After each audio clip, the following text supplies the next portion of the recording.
Before there was a house, before there were laws, before there were names, there was awareness.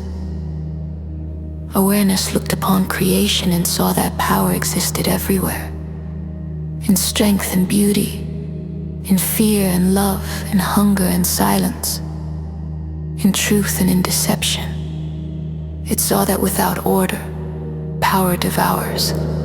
Without conscience, strength becomes tyranny. And without structure, love dissolves into chaos. So awareness became witness. This witness is known in the kingdom as the Eye. The Eye. The Eye is not a ruler and does not command or interfere. The Eye sees. It sees what is done in private and what is done in public. It sees intention beneath action, fear beneath cruelty, truth beneath silence. It sees when power protects and when it corrupts. The Eye does not punish out of anger. It allows consequence to follow alignment or misalignment with law. It is not watching to trap you. It watches to keep the world honest. In the kingdom, nothing is truly hidden, only delayed in its return.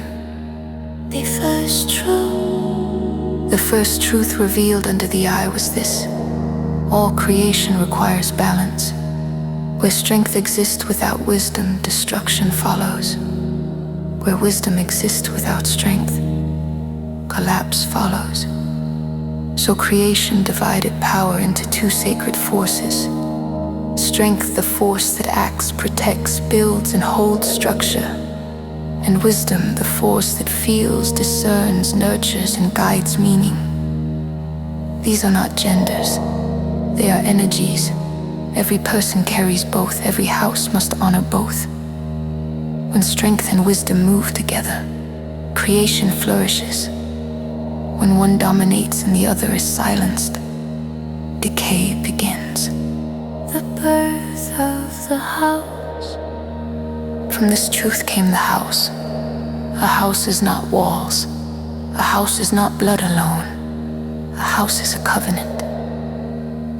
A covenant is a binding agreement between conscious beings to protect life, dignity, truth, and future. The first houses rose when people understood that survival requires cooperation. Cooperation requires trust. Trust requires law, and law requires conscience. Thus, the kingdom was not founded on conquest but on agreement. Agreement to live under the Eye, to submit power to virtue, to repair harm rather than hide it, and to build something that lasts beyond one lifetime. The meaning of the kingdom. The kingdom is not a place on a map. It is a way of ordering reality. The kingdom exists wherever power is used to protect rather than dominate.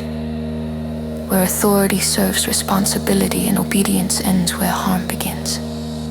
It is present where truth is valued over comfort. Repair is valued over punishment. Identity is forged rather than assigned. Children are trained rather than controlled. Marriage is covenant rather than captivity. Survival includes emotional and moral survival, and legacy matters.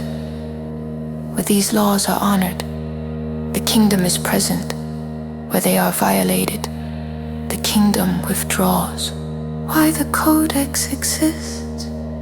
The Codex exists because memory fades and culture drifts, and without language, values weaken.